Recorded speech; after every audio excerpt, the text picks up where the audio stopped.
Mu mawulire agakagwawo breaking news wetwogerera nga General Moses Ali abadde second deputy prime minister ow'eggwanga erya Uganda wetwogerera nga afudde era nga kimaze okubeera nga kikakasibwa wabula emisana wonna obwedda batugamba brain dead era nga ge mawulire agatambula wabula kati nga kiri confirmed General Moses Ali kati mugenzi ku myaka gye 87 kwafiridde kubanga yazaalibwa nga 17 yazaalibwa ennaku z'omwezi 5 omwezi gwali gwa kutaano omwaka ogwa 1939 General Moses Ali yasavinga mu governments ezenjawulo nga ne mu government ya General Idi Amin Dada oba Field Marshal Idi Amin Dada ono yali minister era kakati wetwogerera mugenzi wajjo General Moses Ali ye minister asookedde ddala okufa mu kisanja kino ekya 2027 wabula wuliriza ono abadde mu ddwaliro ly'e Nakasero nga gyagenda maaso n'okuba nga afunira obujjanjabi era nga Captain Mike Mukula yagenze maaso n'okuba nga afulumya n'okukakasa amawulire gano wabula nkugambye wafiiridde omusajja embeera gy'abaddemu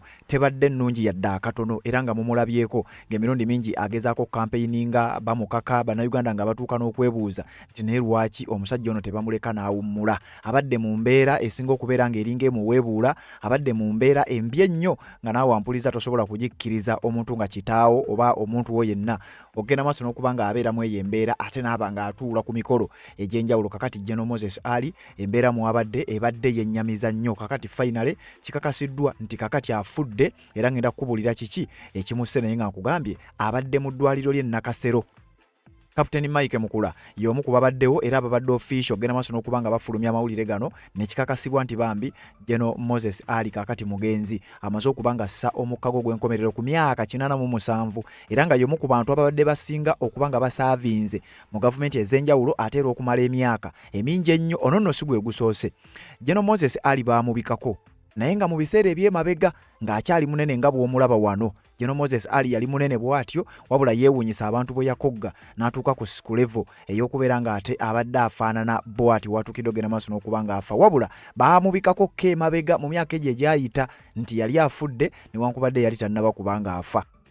Somebody who has risen from the dead. According to the story, I had died on the 15th. And that was a very shocking news to my people.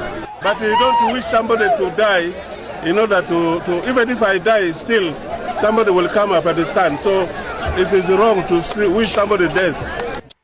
Kakati wenjogerera amaze okuba nga akakasibwa nti kakati afudde ng'ennaku z'omwezi 18 omwezi. In fact, date nno wano bibuzaabuzaamu kubanga date banterako nti yafudde nga 17. Kitegeeza amawulire gonna agabadde gagamba brain dead galabika gabadde gagezaako controlling mbeera Moses Ali yandibanga abadde yafudde dda kubanga wano batulaga nti date kwe yafiiridde nga 17 omwezi ogw'omusanvu kyokka ate olwaleero lwe bamulangiridde ziri 18 omwezi ogw'omusanvu. Mukutu gwa Horizon TV webale kubanga okyagoberera yonna gy'osinzira okubanga gy'otulabira ngenda kuwa ebimu ku bitonotono bagenda kuwa akatambi akalimu ku byafaayo ebitonotono ebya General Moses Ali nga bwe nkugambye nti ye minisita asookedde ddala okufa mu kisanja kino ekya 2027 kubanga abadde first deputy prime minister watuukidde okuva mu bulamu bw'ensi eno. General Moses Ali yasaavinga mu gavumenti y'Obote gavumenti ya Amin yasaavinga awo mu gavumenti zonna ezibadde nga zibeerawo era nga waliwo Amin we yamwemulugunya nako ku bimu ku bikolobero bye yakola mu gavumenti eyo. Nga z'obufumbo olina omwami naye ng'akutawaanya olina omukyala ng'akutawaanya bajja ne bakwagalako ne bagenda gwe alina ebizibu mu byenfuna nga sente zikuyita mu ngalo wooteeka sente zifa bufi b'owola tebazza gwe aloota ng'ogwa mu nnyanja gwe alumizibwa omutwe nga guganja okuwona naawe aloota ng'ebintu bikozesa ensonga z'obufumbo nina ekifo ku mugga awali amayinja wennyambululirako ebisiraani ekigwa ekifiiriza omudibo obutaganja obutaweebwa nzijanjaba abantu ab'enzikiriza zonna nsiŋŋaanibwa njeru ku lw'ejjinja gwanjagala kuba ku nnamba yange eyo naawe aliye wale nnyo yita ku WhatsApp. Yes, webale kubanga okyagoberera yonna gy'osinzira okubanga gy'otulabira mawulire ge tuyina agatali malungi oluvannyuma lw'okuba nti General Moses Ali kikakasiddwa nti amaze okuba nga assa omukkago ogw'enkomerero. Kakati njagala kukulaga waafiiridde kiki ekimusse abadde alina bulwadde ki nkugambye abadde mu ddwaliro ly'e Nakasero era nga bakulu gye basinzidde ne bagenda maaso n'okutegeeza ensi nti kituufu General Moses Ali kakati kaput mufu wajjo era kakati osobola okuwandiikawo nti rest in peace okusinzira ku kiwandiiko ekifulumye ku mukutu gw'amawulire ogumanyiddwa nga ogumanyiddwa nga Chimp Reports gutugamba nti General Moses Ali confirmed dead akakasiddwa nti kakati mugenzi. batugamba nti former first deputy prime minister and a veteran Ugandan statesman General Moses Ali has died at Nakasero Hospital according to a statement from Captain Mike Mukula. Abadde omumyuka asooka owa prime minister era ng'oyo omu ku basajja abasinze okusaavinga mu bifo eby'enjawulo mu gavumenti ez'enjawulo mu byobufuzi by'eggwanga erya Uganda era nga bwafiiridde abadde mumyuka wa minister awa prime minister asooka General Moses Ali mu ddwaliro ly'e Nakasero gy'abadde Captain Mike Mukula akakasizza nti kakati onasizza ogw'enkomerero. The family said he passed away on Friday at uliriza nti yafudde ku lunaku olwokutaano ku ssaawa 10 ez'olweggulo newankubadde nga officially bamulangiridde lunaku lwa leero naye nga General Moses Ali kikakasiddwa nti yafudde lunaku lwa jjo amawulire ne gakwekebwa. Uliriza Mukula described Moses Ali as a distinguished patriot, freedom fighter and a statesman who devoted his life to Uganda's peace, national unity, stability and reconstruction. Ewe bamunnyonnyolako General Moses Ali ng'amaze okufa. Uganda has lost one of her finest sons, he said, extending condolences to General Yoweri Kaguta Museveni, the government and the people of Uganda, the family of General Moses Ali and the residents of Adjumani, West Nile and the country at large.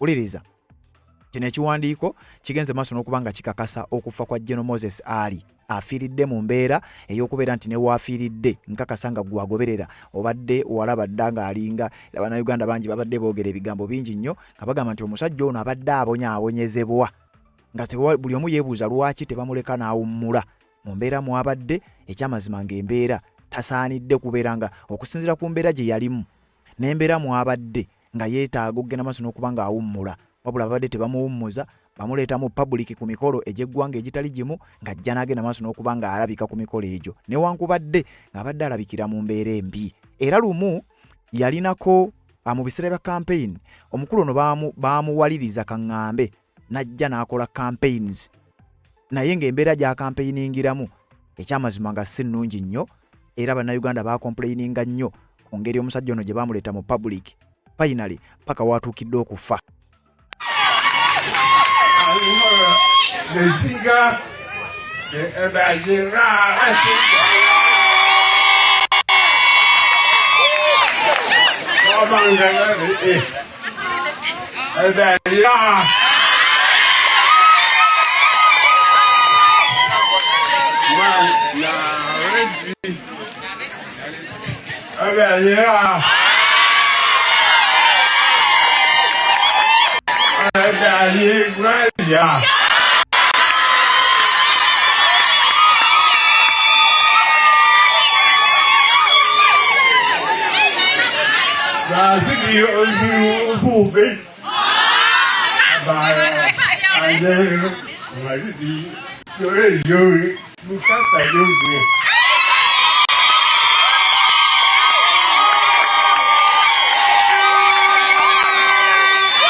Kakati y'embeera watuukidde okufa embeera gy'abaddemu era okusinziira ku information gye nnina ekimusse tekinnaba kubeera officially declared wabula kyentegeddeko nti yandibanga afudde kye bayita natural death nga kitegeeza tabadde na kirwadde kiri awo wabula obulamu bubadde bukendeeza olw'emyaka gye n'embeera y'obulamu bwe ebadde etandise okugenda maaso n'okubanga eseebengerera katugambe mu njogera ennyangu yandibanga afudde bukadde naye nga tekinnaba kubeera official, tekinnaba kubeera nga kikakasibwa. Kubanga abalangiridde bo batubulidde buwulize mawulire nti General Moses Ali amaze okubanga asisa omukago gw'enkomerero, wabula tebatugambye nti oba afudde ki. Omusajja ono y'omu ku basinga bwe nkugambye nti y'omu ku basajja ababaddewo mu byobufuzi by'eggwanga erya Uganda okumalira ddala emyaka. Yazaalibwa ng'ennaku z'omwezi 5 omwezi gwa April omwaka gwa 1939 era nga badde awezezza emyaka 87 egy'obukulu General Moses Ali gy'abadde alina watuukidde okufa. General Moses Ali ono yabadde mubaka wa Parliament era akiikiridde abantu ba Adjumani okumalira ddala ebbanga. Ennaku z'omwezi nga 18 lwe bamulangiridde olunaku olwalero. Ono omusajja gw'olaba abadde munnamateeka, politician ate nga retired military general mu magye g'eggwanga erya Uganda. Waafiiridde abadde asaavinganga first deputy yasaavingako nga second deputy prime minister, first deputy prime minister. Bino ebifo byonna agenze maaso n'okuba nga abisaavingamu, wabula nga gye buvuddeko era yasaavingako nga third deputy prime minister era n'abeerako deputy leader of government business mu parliament naddala mu kisanja ekya 2011 ne 2016. Ono yasaavingako era we yabeerera first deputy prime minister yali 2016 paka 2021, then n'agenda maaso n'okuba nga ate atambulira mu mbeera eyo. Abadde omubaka wa parliament okuva ng'akiikira abantu ba East Moyo County mu district ya Adjumani okuva 2011. Ono Moses Ali abadde mu politics w'eggwanga erya Uganda okumalira ddala emyaka era abamu ku bamujjukira nnyo mu biseera by'emabega naddala mu ebyo ebikolobero mu ezo activities ez'enjawulo zazze nga yeenyigiramu. Moses Ali ono njagala okuzzaako ku emabega gwampuliriza. Yazaalibwa ku kyalo bakiyita yazaalibwa ku kitundu kye bayita Atabo in Pekere division mu district ya Adjumani. Ekyalo bakiyita Atabo mu division gye bayita Pekere mu district ya Adjumani. Yazaalibwa nga bazadde be oba taata we ye Muhammad Ali. Ono ye Moses Ali, taata we ye Muhammad Ali. Maama we yali Veronica Pesche Ali era nga naye nabo bombi baali nzaalwa ze Adjumani. Yatuula P7 ye ku ssomero lye bayita Erepi Church of Uganda mu 1957 era n'agenda maaso n'okusoma senior ey'okuna ku ssomero lye bayita Church of Uganda Junior SS mu mwaka gwa 1905 wali yali 57. Then wakati wa 1964 ne 1966 yagenda ku Old Kampala Senior Secondary School eno nga gye yatuulira kye bayita General Certificate of Education, Certificate in Education.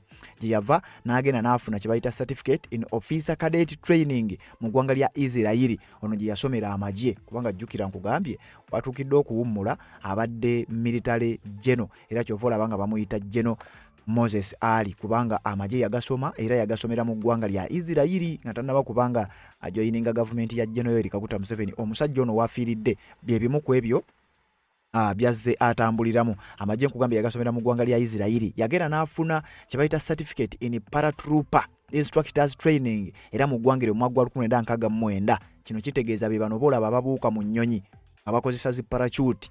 Yafuna training eyo General Moses Ali. Yasoma n'afuna kye bayita Certificate in Company Commanders Course era mu ggwanga lyerimu erya Israel mu mwaka gwa 1972. Awo nga Idi Amin akuttemu.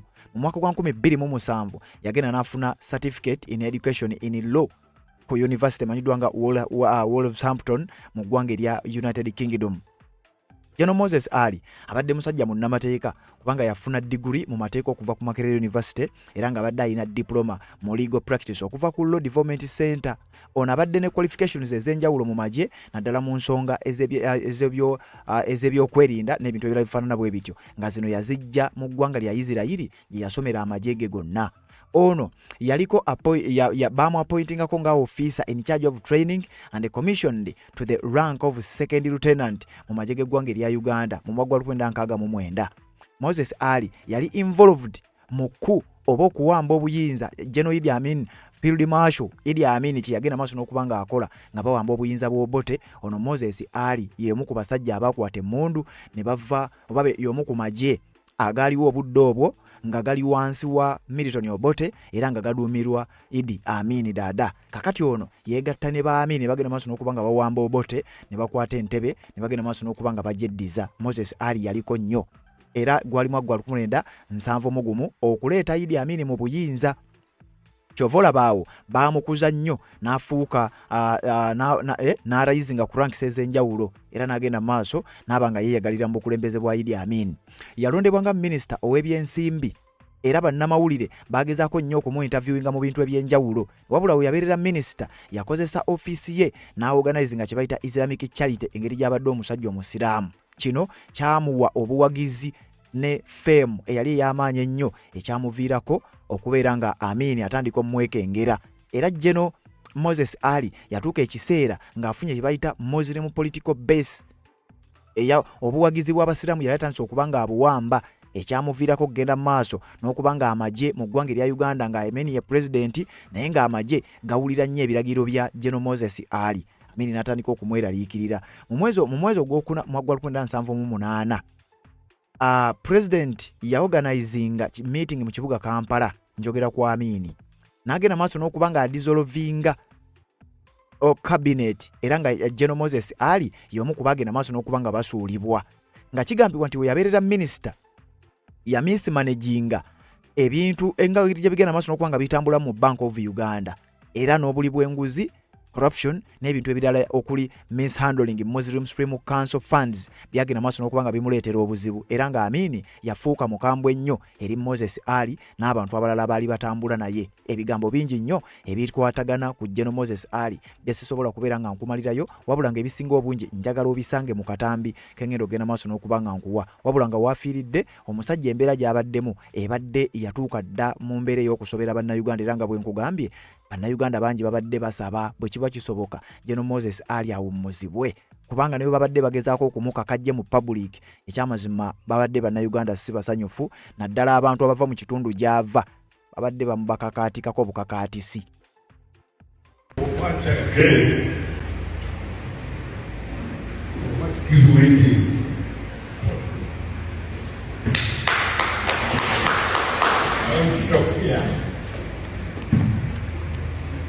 Thanks all of you. Yeah, we need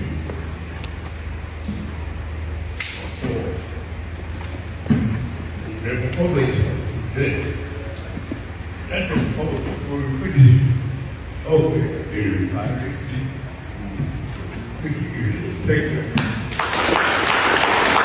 Kakati yembeera mu abadde era watuukiddwa okuba nga ssa omukago gw'enkomerero emyaka 87 abadde abulayo emyaka nga 13 asiba 10 agenze maaso n'okuba nga ate assa omukka gwe ogw'enkomerero. Kakati wano ninawo akatambi akagezaako okunnyonnyola sitoole yonna ey'omukulu ono amanyiddwa nga General Moses Ali gyenkakasa nti oyinza okumutegeera n'omanya biki byabadde akola n'engeri gy'azze atambulamu n'embeera oba yeesasagge gye baalina wakati we ne Idi Amin. Byonna ogenda kubisanga mu vidiyo eno nga nze bwe nzija tubeere nga tweyongerayo. Mwezi 5 mwezi ogwokuna 1939 ku kyalo Meriaderi mu muluka ogumanyikiddwa nga Atabo mu ggombolola lya Pakere mu disitulikiti eya Jumani. Moses Ali yafiirwa bazadde be bombiriri okuli Wani Lokesako ne Dasman Dole nga wa myaka 11 egy'obukulu. Obulamu bwa Moses Ali tebwali bwangu oluvannyuma lw'abazadde b'okubeera nga bombi baafa, wabula nga kaali kaana kagezigezi okuviira ddala mu buto era nga yeekumaakuma n'aguma oluvannyuma lw'abazadde b'okumufaako. Ono yakulira mu mikono gya kojjaawe Ramadhan Wani omugenzi kati. Moses Ali yakula n'obuvumo era nga yali akimanyi nti famire gy'avaamu baavu era ng'ono teyayonoona mukisa gwonna nga yafuba okulaba ng'asoma bulungi asobola okutuukiriza ebirooto bye.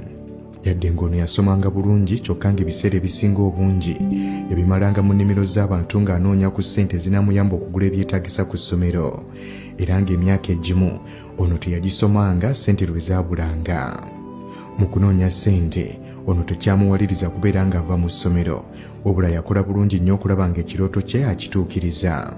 Ono kuva buto ayagala okubeera omuntu omulungi ayamba abantu banne naddala mu kitundu mwawangaalira okubeera nga bava mu bwavu kuba amanyi bulungi nnyo engeri gye butulugunyaamu. Moses Ali kuva buto musajja Muisiraamu era ayagala ennyo eddiini ye. Ono ng'asomerako ne masomero agasomesa Quran ng'ayite madrasa era nga yasoma bulungi nnyo eddiini n'agikwata nga n'emyaka eg'5 yaddayo ne bamuwa omulimu gw'okusomesa eddiini era nga mu bigambo bya zaakiddiŋŋana nga bwakkiririza mu Katonda omu era kimanyi bulungi nnyo waliyo olunaku olw'enkomerero Katonda kwagenda okubuuliza buli omu emirimu gye yakola.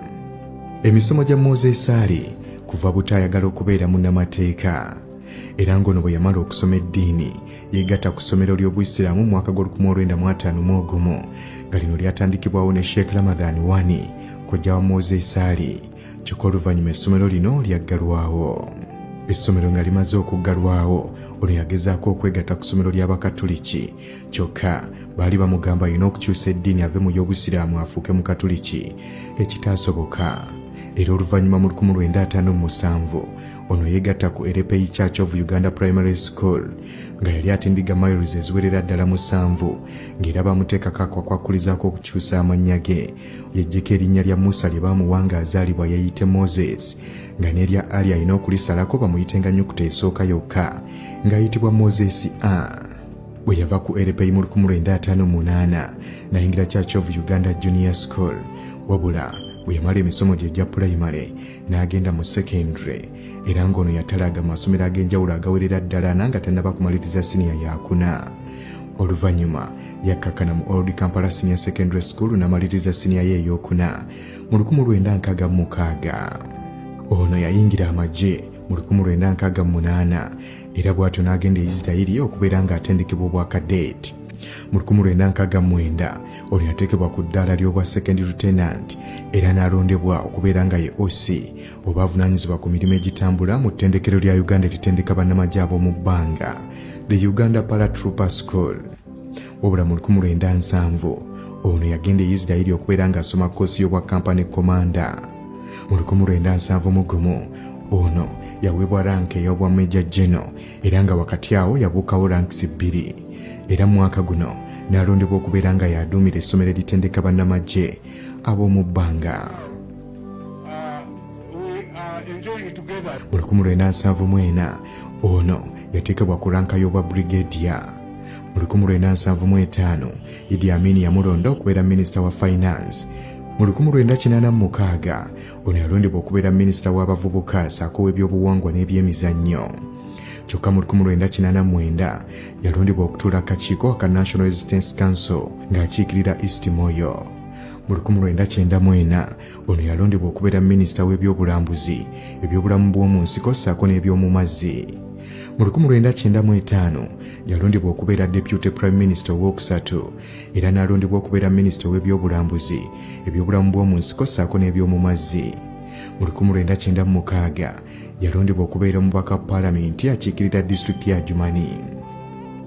Mu 1996 yalondebwa okubeera omumyuka Prime Minister ow'okubiri era n'alondebwa okubeera minisita w'ebyobusuubuzi ssaako n'amakolero. Mu 2000 yalondebwa era okubeera omumyuka Prime Minister ow'okubiri era n'alondebwa okubeera minisita w'ensonga z'omunda. Mu 2001 ono yaddamu n'alondebwa okubeera omubaka wa Paalamenti wa East Moyo Constituency. Mu 2001 era ono yaddamu okulondebwa Deputy Prime Minister ow'okubiri era ne bamulonda n'okubeera minisita avunaanyizibwa ku bigwa tebiraze ssaako n'ababundabunda. Mu 2003 ono baamwongera eddaala n'abeera Lieutenant General era bw'atyo n'alondebwa okubeera omumyuka wa Prime Minister asooka ssaako okubeera minisita avunaanyizibwa ku bigwa tebiraze ssaako n'ababundabunda. Mu 2011 ono yalondebwa okubeera omumyuka Prime Minister ow'okusatu ssaako okumyuka Prime Minister mu Paalamenti. Mu 2012 ono baamwongeza eddaala n'afuuka General. Ng'oggyeko okubeera nti Moses Ali yali alina ranka ez'enjawulo, wabula yali awulira nga tateredde yali alina ekirooto eky'okubeera munnamateeka. Era mu 2003 ono yagezaako okubeera ng'agenda ku ssettendekero w'e Makerere asobole okubeera ng'afuna diguli mu mateeka. Kyokka ono tebaamukkiriza kuba empapula ze yali akozesa okusaba zaali za kinnamagye nga tezenkanankana mpapula za siniya ya 6. Wabula ono teyaggwamu maanyi, yagenda ku University of Wolverhampton era bw'atyo n'afuna certificate mu higher education mu mateeka. Oluvannyuma ng'agifunye yakomawo ku ssettendekero Makerere, bw'atyo n'asoma amateeka ge yasoma obulungi era n'atikkirwa. Mu 2007 ono yagenda ku Road Development Center oba LDC n'agenda maaso n'okubeera ng'asoma diploma mu legal practice era gye yayita obulungi. Era ng'ono agamba tikyamutwalira emyaka 5 okubeera nga tali mu gavumenti okusobola okutereeza ebyenjigiriza bye. era yasobola okubeera nga abituukiriza kuba yali akooye mu paalamenti babaka banne okumutwala nga ataasoma. Era oluvannyuma lw'okubeera nti yali atikiddwa okuva ku LDC, ono yategeeza nti kakati ajja kusobolera ddala okubaganya ebirowoozo ne babaka banne mu paalamenti ssaako n'okutuukiriza omulimu gwe ng'omumyuka Prime Minister mu paalamenti.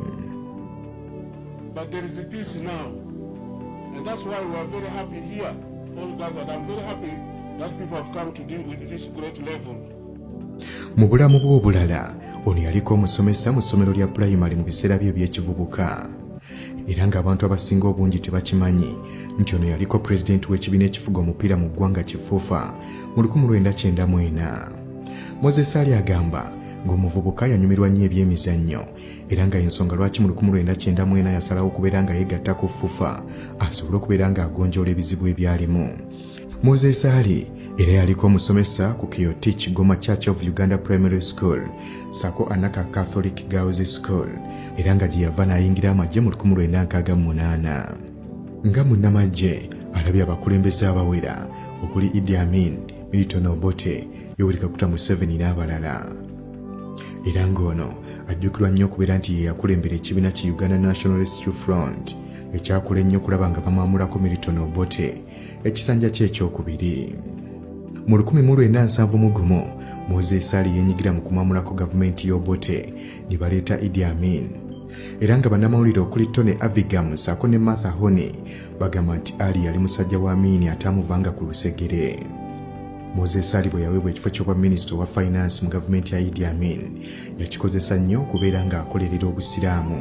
Era ng'ono President Idi Amin yateekateeka okusisinkana baminisita mu kibuga Kampala era ng'ono yaboogerera ebigambo bingi nnyo. If I found you not to attend cabinet 3 times without reason, you are out of government. Omwali n'okusonga olunwe mu baminisita abalabika nga tebakyamuwuliriza ne batandika n'okukola emirimu mu ngeri eyagadibenga lye. Era nga wano we yategereza Moses Ali nti yakozesa bubi Bank of Uganda n'aleeta enkola ebulyake ssaako n'okozesa obubi ensimbi za Uganda Muslim Supreme Council n'agattako n'okumulangira okubeera nga yali takyawuliriza biragiro bya gavumenti. Amin yanyiiga nnyo era nga kino kyaleetera Moses Ali okukitegeera nti alabika obulamu bwe buli mu katyabaga. Era bw'atyo Ali yemulula paka West Nile ng'akozesa emmotoka ye ey'obwannannyini. Moses Ali bwe yatuuka eno waliwo akabondo k'abamukwata mundu akamulumba kyokka nga yasobola okubalwanyisa. Moses Ali wano n'akikakasa nti abaali baagala okumutemula baali bateekeddwa n'omuduumizi w'amagye g'eggwanga Yusuf Gowon eyali mulabe we kumpi ebbanga lyonna. Amin yamwamulako Moses Ali ebitiibwa bye byonna eby'ekinnamagye wabula era tekyamumalira yasigala yeeraliikirira Moses Ali kuba yali akyalina obuganzi. Era nga wano yamuggyako n'ekyobwa minisita mu 1978 mu mwezi ogw'omunaana. Kyokka mu mwezi ogw'ekkumi akabondo k'abasajja abawerera ddala 10 okuva mu SRB bagezaako okukwata Moses Ali wabula yabasobola okubeera nga balwanyisa n'abatta.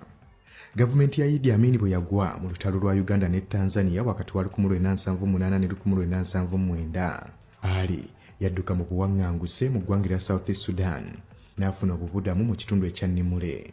Era myaka egy'ekinaana ono yagenda maaso n'okubeera ng'akulembera Uganda National Rescue Front akabondo k'abamukwata mundu ne batandika okubeera nga batigomya gavumenti ya Milton Obote.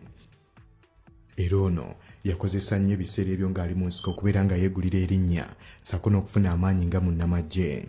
Moses Ali yasobola okubeera ng'atuula ne Yoweri Museveni ebiseera ebyo yali omuyeekera ne batta omukago era nga Museveni yasobola okubeera ng'awangula olutalo mu 1986.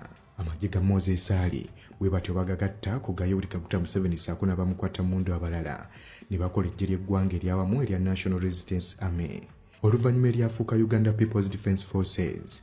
Era Moses Ali bw'atyo n'alondebwa okubeera Major General. Kino kyamuleetera okubeera ng'afuna ebifo eby'enjawulo mu gavumenti ssaako ne mu magye.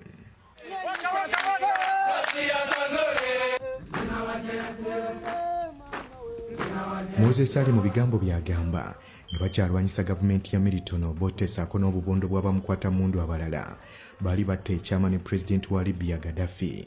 Era ng'enkolagana gye baali baateekawo kwe kulaba nga tewali kabondo konna kalwanyisa kabondo kannaako okuggyako okulwanyisa gavumenti y'Obote yokka.